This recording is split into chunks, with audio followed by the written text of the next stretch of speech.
do verso 18 ao verso 20, o final do Salmo. A palavra de Deus diz assim: Bendito seja o Senhor Deus, o Deus de Israel, que só Ele opera prodígios. Bendito para sempre o seu glorioso nome, e da sua glória se encha toda a terra. Amém e amém. Findam as orações de Davi, filho de Jessé. Amém. Pai, estamos mais uma vez diante da Tua palavra. Pela segunda vez nesse dia, temos este privilégio de ouvir a Tua voz nesse lugar, que é o que realmente nos interessa.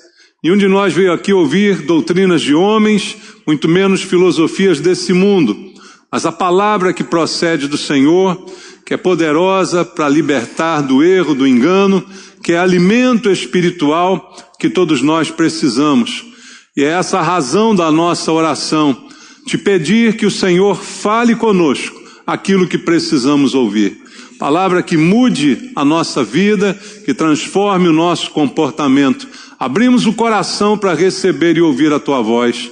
Eu entrego a minha vida ao Senhor mais uma vez, pedindo Tua graça, Tua misericórdia sobre mim e clamando pela unção do Espírito Santo, para que nesta unção a Tua palavra seja ministrada e todos nós sejamos abençoados por ela. Oramos juntos por isso, em nome de Jesus. Amém. Podem sentar, irmãos. Amados, estamos aqui diante de um salmo, e este salmo, ele não é um salmo de Davi, mas termina falando algo interessante. Findam as orações de Davi, filho de Jessé. Terminaram as orações de Davi. Davi, homem segundo o coração de Deus, como diz a Bíblia, não é? Davi, um homem que tinha intimidade com Deus, que vivia orando, falando com Deus, que era inspirado por Deus para escrever salmos, hinos de louvor ao Senhor. Mas aqui a Bíblia diz, nesse final, que as suas orações terminaram. E a gente vai entender em que contexto isso se apresenta. As orações terminaram porque ele decidiu parar de orar? Não, porque ele morreu. E aí a gente só pode orar enquanto está vivo, não é verdade, irmãos? A própria Bíblia também diz que somente os vivos podem louvar ao Senhor. Então a hora de louvar, a hora de orar, a hora de ter comunhão com Deus é agora, enquanto estamos vivos. Depois de mortos, não dá mais para fazer nada disso. E aqui a Bíblia diz que as orações de Davi findaram em razão da sua morte. E esse salmo é escrito pelo seu filho Salomão. Então, a Bíblia está aqui nesse contexto mostrando o que aconteceu. Agora, há momentos na vida da gente que parece também que as orações chegam ao fim antes da gente morrer. Há momentos que nós, mesmo como cristãos, tendo comunhão com Deus, certas ocasiões na vida, a gente para de orar. Será por que isso acontece, irmãos? Por que as orações chegam ao fim, mesmo ainda estando vivos, mesmo ainda podendo orar, mas acabamos não orando? Que processo é esse que acontece na vida de alguns de nós em determinados momentos? A gente se torna seco em relação à oração, em relação à comunhão com Deus. A oração já não flui mais da nossa boca, porque o relacionamento está afetado. Se você entender oração como comunicação, oralizar, falar, é o momento em que nós estamos falando com Deus. Então isso pressupõe uma comunicação, e se essa comunicação é interrompida, é porque a gente já não tem mais a intimidade necessária para conversar com aquele a quem oramos. E em determinados momentos, infelizmente, isto acontece. Não como Davi, que parou aqui de orar porque morreu, mas muitos de nós ainda estão vivos e já paramos de orar.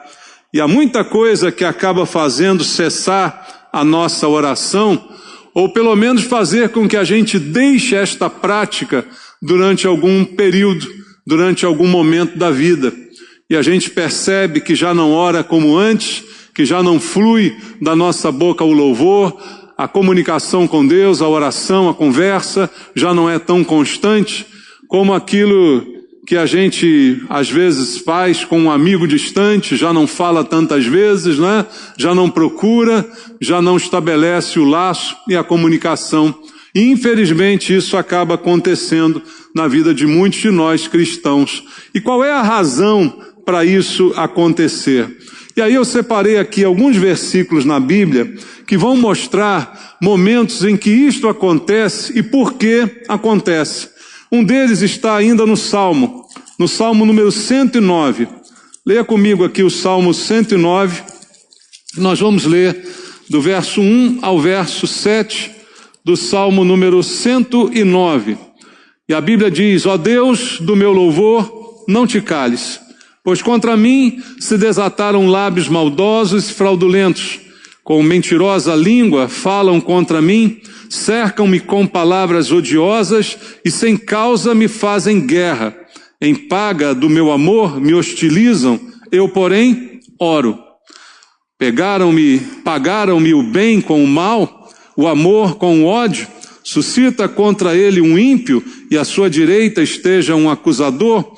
Quando o julgarem, seja condenado e tida como pecado a sua oração.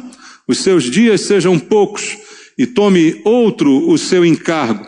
Fiquem órfãos os seus filhos, a viúva e viúva sua esposa. E aí vai o salmista, Salmo de Davi, falando a respeito daqueles que mentem contra ele, daqueles que inventavam calúnias ao seu respeito. E ele diz: eu oro quando isso acontece. Quando as pessoas falam mal de mim, quando as pessoas mentem, quando as pessoas têm fraude no seu coração e levantam falso testemunho contra mim, eu oro. Mas há um detalhe que ele diz aqui que é muito interessante.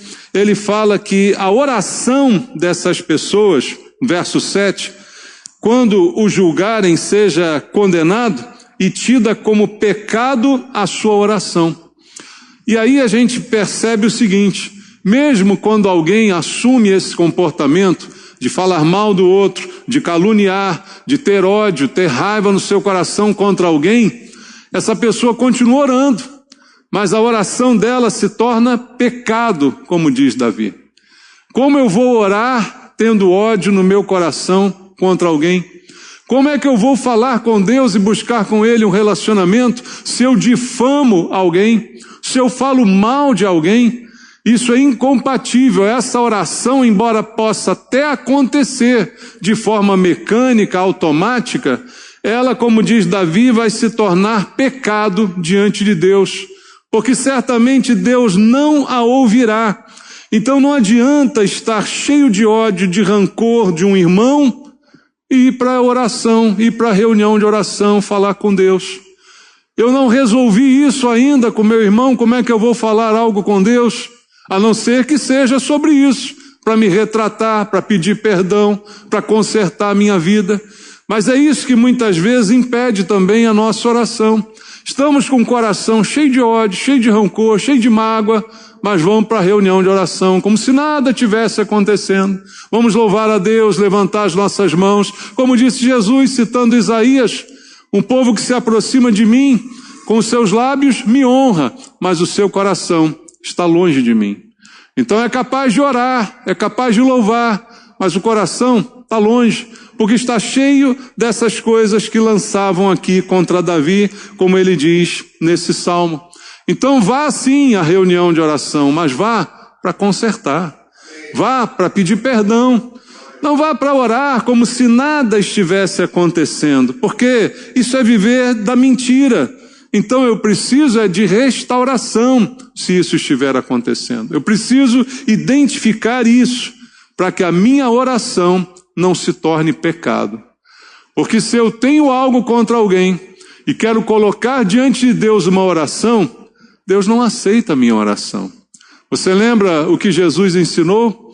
Se você vier trazer a sua oferta e lembrar que tem alguma coisa contra alguém, que há um litígio contra alguém, ele diz: deixe de lado a sua oferta.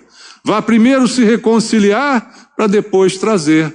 A oração entra nesse mesmo propósito, entra nesse mesmo critério Como é que vou oferecer a Deus uma oração se ainda não resolvi o que preciso resolver? Se essa pendência ainda não foi tratada na minha vida, essa oração, essa oferta, será tida por Deus como pecado, porque não há como substituir o que eu preciso fazer por uma oração, por uma oferta ou por algum tipo de sacrifício. A Bíblia diz que Deus quer obediência e não sacrifício. Então a gente precisa ver que às vezes as orações são prejudicadas por causa do nosso comportamento, por causa dos nossos relacionamentos. E a mesma coisa está escrita também no livro de Provérbios. Vamos ler no capítulo número 28 de Provérbios, no versículo número 9. Provérbios, capítulo 28, verso número 9 diz: o que desvia os ouvidos de ouvir a lei até a sua oração, será o que, irmãos? Abominável. Veja o que está escrito na Bíblia.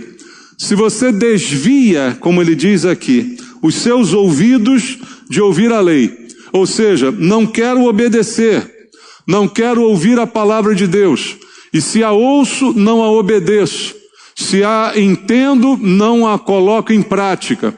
Então, se eu não quero ouvir o que Deus está me falando, a minha oração se tornará abominável. Veja como a oração, que é algo tido como bom, como espiritual. Você diz, olha, fulano ora muito. Então você considera aquela pessoa espiritual, né? Olha como ela ora. De repente essa oração pode ser até abominável. Como disse Davi, essa oração pode ser pecado. Essa oração pode se tornar para Deus abominável, porque eu recorro a Ele em oração, mas não quero ouvir sua voz. Não quero ouvir sua palavra, não quero obedecer ao que Ele me diz. Então o que adianta essa oração? Porque aquele que não quer obedecer ou simplesmente se recusa a ouvir, ele não pode orar. Porque se ele orar, o que está dizendo a Bíblia é que essa oração será abominável. Quando Deus diz que algo é abominável, Ele diz que isso é ofensivo. Então a minha oração, ao invés de trazer algum benefício para mim, ela trará um prejuízo, porque com ela estarei ofendendo a Deus.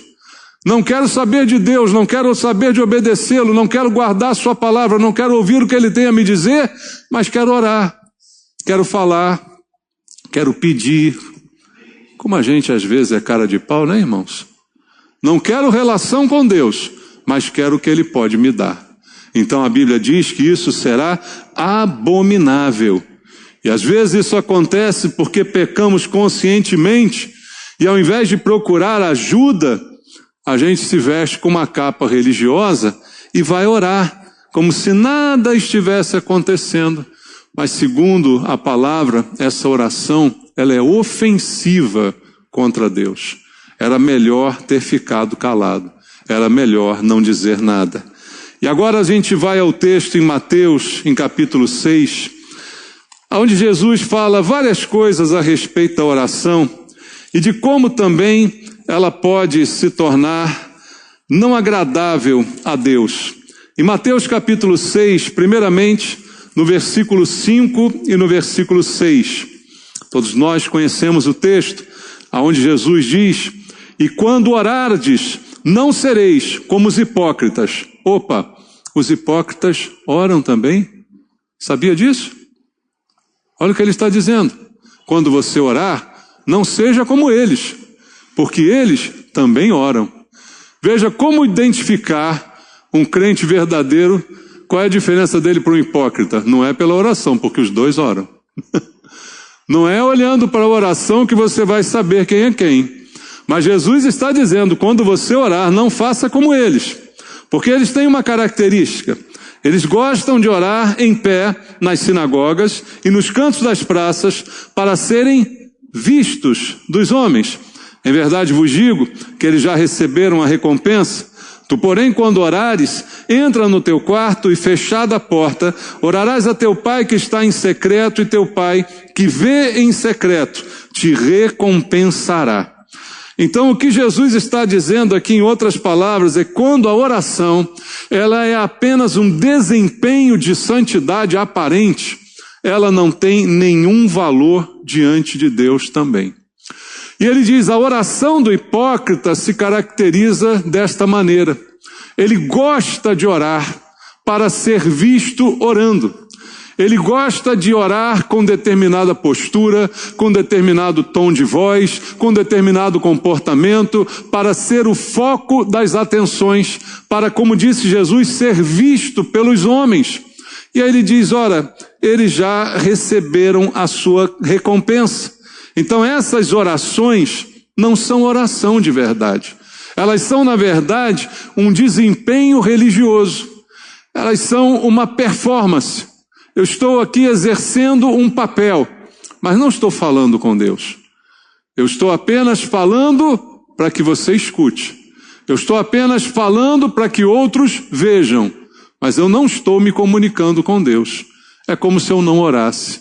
E aí Jesus diz, quando você orar, não faça desse jeito. Não faça com esse mesmo propósito, não faça por esse mesmo motivo, ser visto, ter aparência de algum religioso, ter visto desempenhando algum papel religioso, não faça dessa forma, pelo contrário, aí ele diz, entra no seu quarto, fecha a porta. Veja, ele não está ensinando que a única oração que vale é aquela que a gente faz com porta fechada, mas ele está colocando uma coisa em contraponto à outra.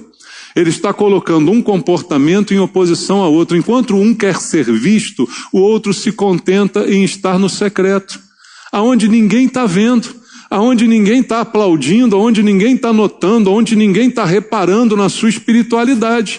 Aí ele diz, não faça assim, faça diferente. Entre lá no teu secreto, fecha a porta, ore a teu pai, e teu pai vem em secreto. Então, a oração surtiu o efeito. Porque houve uma comunicação. Você falou e Deus ouviu. E Deus ouviu e ainda diz, recompensou. Mas o outro ele disse, já recebeu a recompensa. E a recompensa dele não veio de Deus. A recompensa dele veio dos homens. Veio da fama que ele recebeu. Veio dos elogios que proferiram a ele pela sua aparente espiritualidade. Então Jesus está dizendo que a oração não pode ser um desempenho de santidade aparente, mas um relacionamento íntimo com Deus. Voltando ao mesmo texto, em Mateus capítulo 6, Jesus continua dizendo no verso 7 e 8, e orando não useis de vãs repetições como os gentios, porque presumem que pelo seu muito falar serão ouvidos. E aqui vale ressaltar que os gentios também oram. Os hipócritas oram e os gentios também oram. Quem são os gentios? Para os judeus, os gentios são todos aqueles que não são judeus, são das gentes, dos outros povos. E a gente, em todos os povos, que tem vários deuses, que tem várias religiões, que também fazem orações. Os gentios também oram. Qual a diferença entre um crente e um gentio? Não é que um ora e o outro não ora. Os dois oram. Mas o propósito, o alvo dessa oração é totalmente diferente. Então Jesus está aqui dizendo, quando você orar, não imite os gentios na sua maneira de fazê-lo, porque eles pensam que, se falarem demais, serão melhor ouvidos, serão atendidos.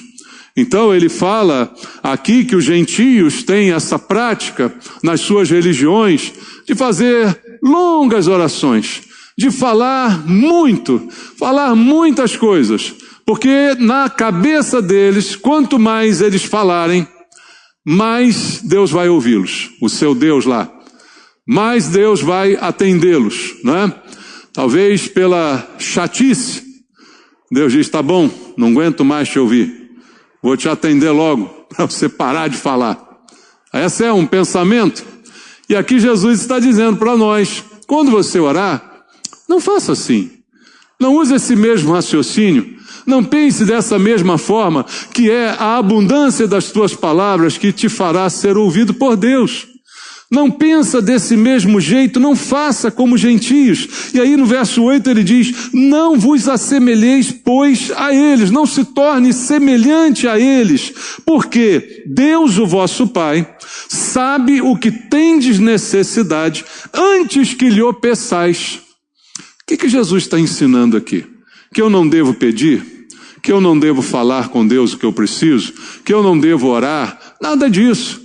Ele não está dizendo isso, mas ele está ensinando que eu não preciso ser muito longo, ser muito prolixo, falar demais, que eu não preciso especificar tudo tintim por tintim, mas eu posso falar o que eu preciso. E onde a gente vê isso? Em outros exemplos bíblicos, em que Jesus chegava perto da pessoa e perguntava, o que você quer que eu te faça?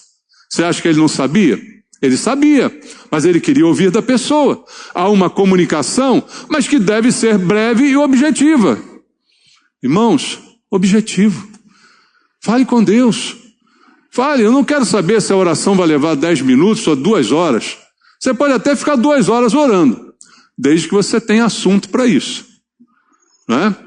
Imagina você ficar ouvindo uma pessoa 2 horas, ela repete tudo que já falou várias vezes. Você aguenta?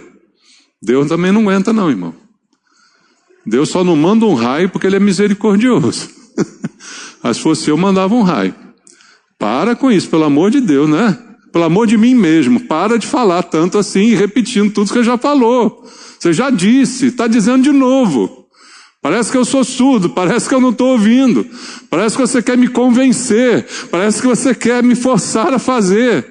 Deus, Jesus está dizendo, ele sabe do que eu preciso, mesmo antes de eu pedir.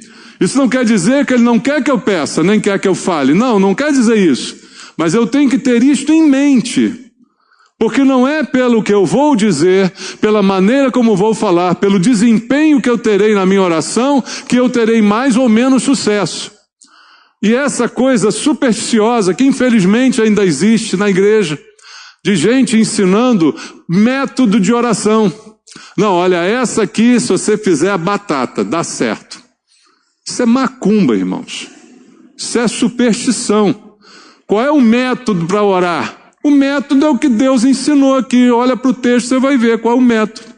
Ele diz como deve ser, depois ele ensina a oração do Pai Nosso, que é um resumo do que ele está dizendo.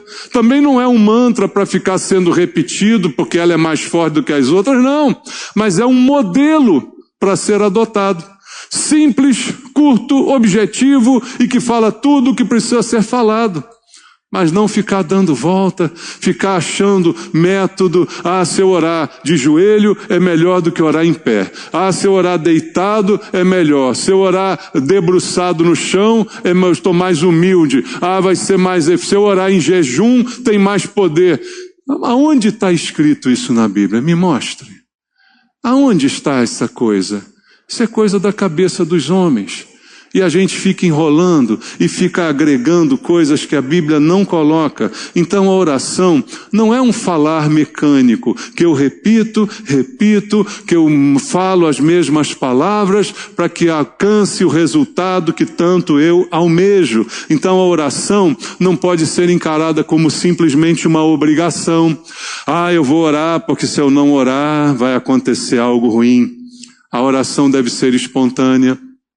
A oração deve ser relacionamento com Deus. Como é que você fala com um amigo? Como é que você fala com uma pessoa querida? Como é que você conversa com ela? Por que que com Deus tem que ser tão diferente assim? Tem que ser tão mirabolante o relacionamento. E na verdade não deveria ser. Oração não é obrigação. Ela deve ser espontânea, mas a gente às vezes faz igual os gentios, faz igual os hipócritas, e Jesus disse para a gente não fazer dessa forma.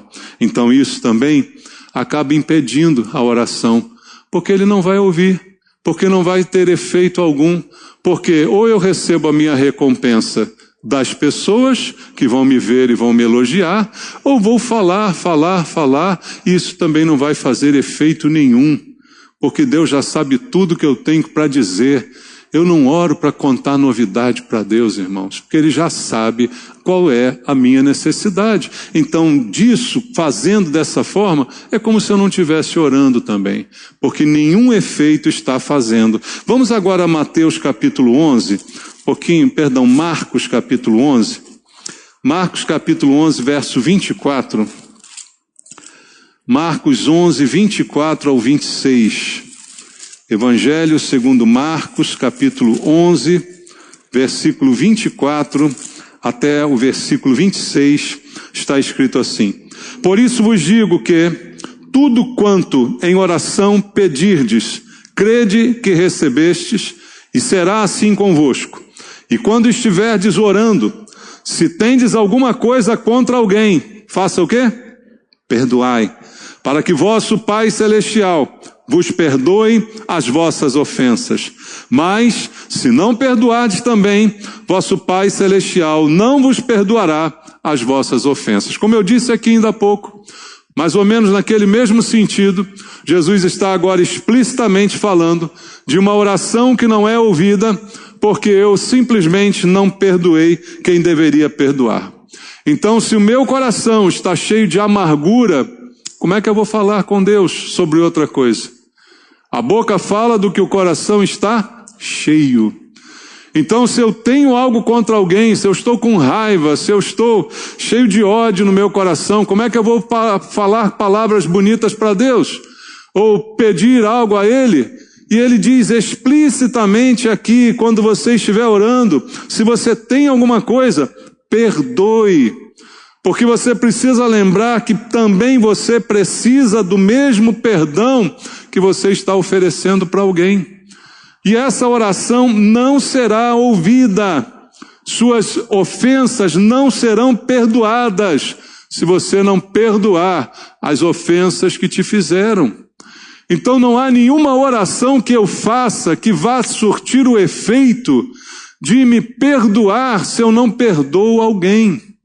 Não há um assunto que eu possa colocar diante de Deus se esse que é mais importante não for tratado primeiro.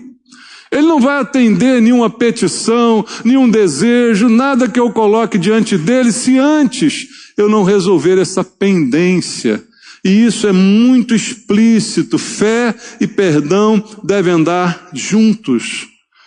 E outra coisa agora que a Bíblia diz, abra comigo 1 de Pedro, lá no final, primeira epístola de Pedro, capítulo 3, versículo número 7.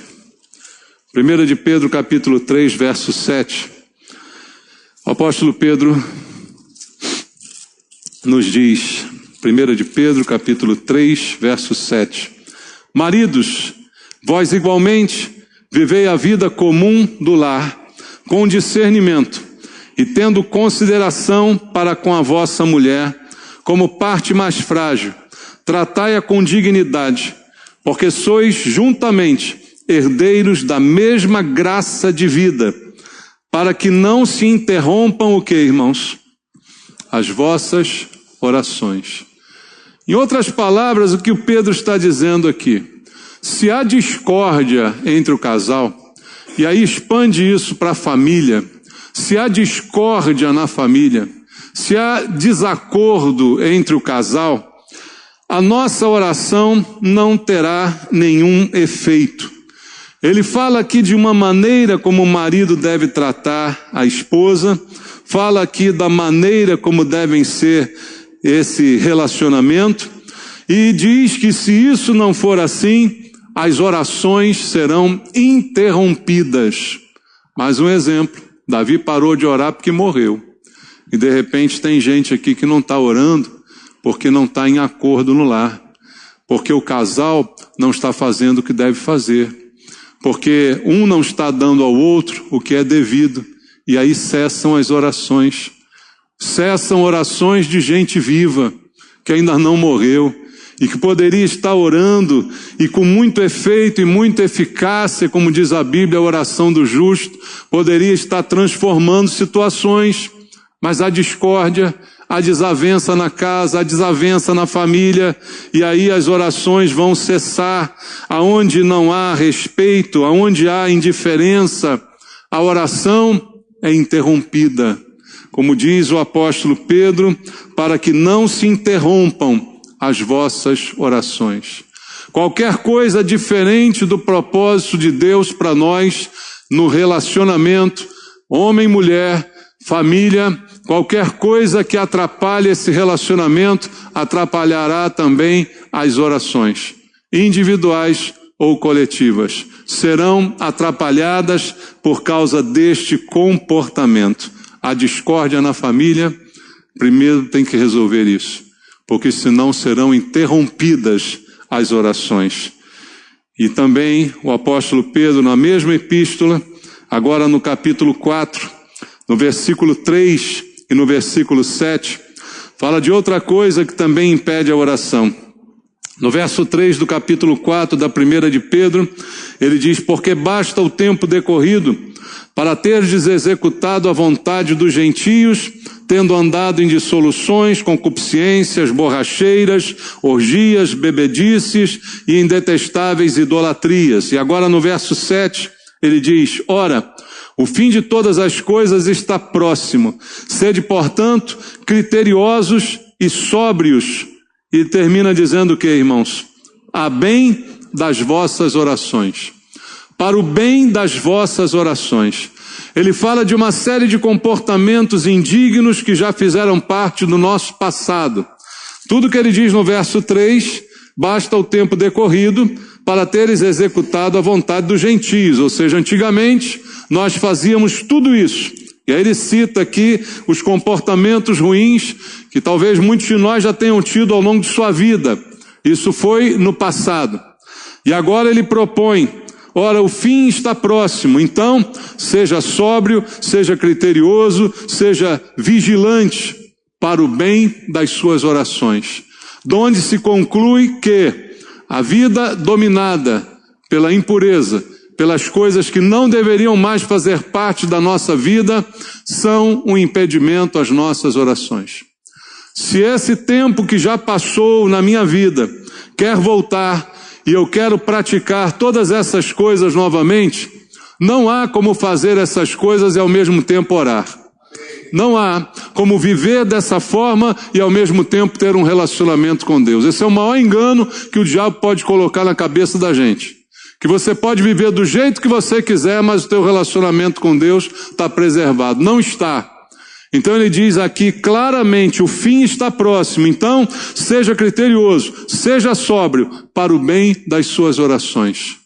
Para que as suas orações continuem, para que elas tenham efeito, para que elas sejam eficazes. Essas coisas não podem mais fazer parte da nossa vida. Critério e sobriedade para o bem das nossas orações. Deus é claro em afirmar assim. E por último, para terminar, vamos vir ao Salmo número 51. Salmo de Davi, salmo que ele escreve quando cometeu o pecado que ficou famoso na sua vida. No Salmo número 51, no versículo número 3, entre tantas coisas que Davi diz aqui, tão importantes nesse salmo, no verso 3 ele diz: pois eu conheço as minhas transgressões, e o meu pecado está sempre diante de mim. Davi, por causa do seu pecado, interrompeu momentaneamente o seu relacionamento com Deus.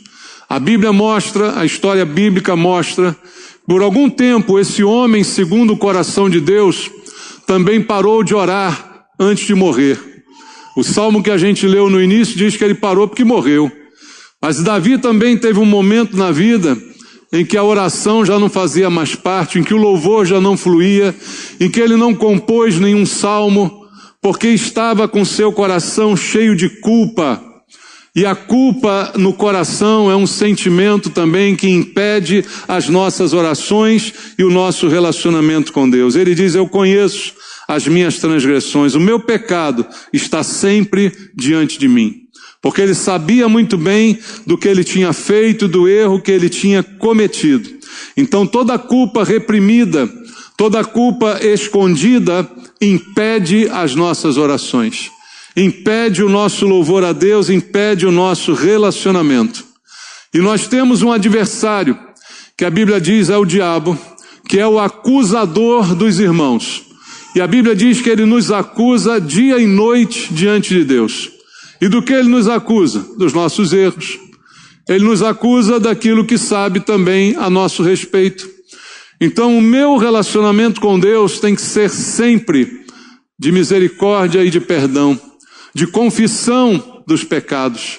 Como diz a Bíblia, se confessarmos os nossos pecados, Ele é fiel e justo para nos perdoar. Mas aquele que encobre as suas transgressões jamais prosperará. Esconder, fazer de conta que não existe, fazer de conta que não é comigo, não resolve o problema. Então a culpa reprimida e escondida certamente vai impedir a nossa oração e dará razão ao acusador que nos acusa, que está sempre pronto a jogar nossos defeitos, né? E exibi-los para todos. Então o que eu preciso fazer para que a minha oração continue fluindo diante de Deus é o que diz a Bíblia: confessar os meus pecados. Confessar para ser liberto, para ser curado. Confessar diante de Deus a minha culpa e não escondê-la. Porque se eu fizer assim, eu posso esconder de todo mundo, mas não escondo de Deus. E aí não há como orar, não há como falar com Deus sobre qualquer outro assunto, se ainda há um assunto tão importante pendente, que ainda não foi tratado, que é o pecado, que é a culpa.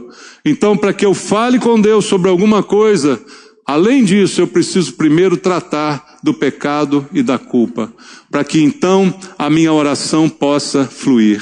Como eu disse aqui na mensagem, Davi parou de orar porque morreu. Mas enquanto ele viveu, tirando esse período em que o pecado o arrasou, ele foi um dos homens que mais orou, foi um dos homens que mais louvou. Não há outro na Bíblia que tenha tanto louvado a Deus quanto Davi. Mas quando morreu, não havia mais como orar. Agora, as nossas orações, se você ainda está vivo, elas não podem parar. O nosso louvor, se você ainda está vivo, não pode parar, não é? O relacionamento com Deus não pode cessar.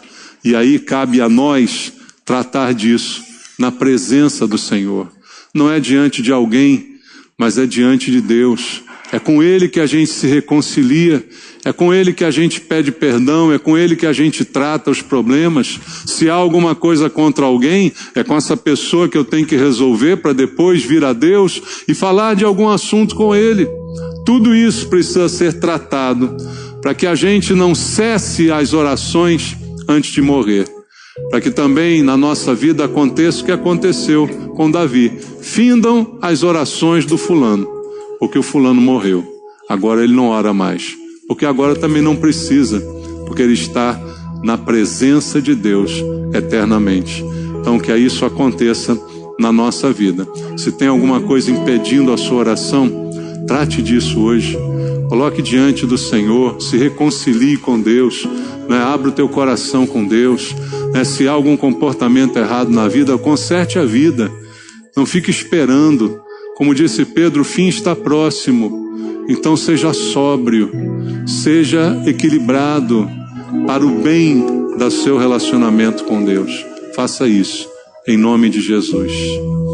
Oremos.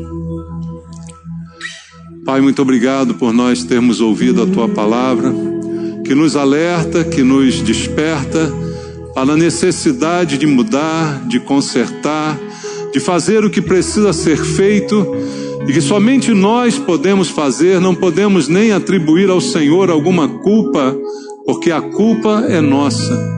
E o que eu preciso fazer, o Senhor não fará, porque sou eu que preciso fazer. Quem precisa deixar o pecado, quem precisa se reconciliar, somos nós, Pai. Essa é a nossa parte. Mas o Senhor está sempre de braços abertos. O Senhor está sempre pronto a acolher a oração daquele que, contrito, chega à Tua presença e abre o coração para dizer tudo aquilo que é necessário na Tua presença. Pai querido, fala com os irmãos, fala conosco essa noite, para que uma mudança aconteça e uma correção seja feita antes que seja tarde demais. que haja uma correção de vida, de rumo, que haja uma liberação de perdão, que haja, Senhor, uma transformação, para que a nossa oração seja agradável ao Senhor, e não ritualística, e não de vãs repetições, não seja uma oração enfadonha, que o Senhor nem dá ouvidos, mas seja uma oração simples, que toca no coração de Deus, que assim nós possamos viver, e assim nós possamos nos apresentar diante do Senhor. Tem misericórdia de nós, Pai, em nome de Jesus. Amém.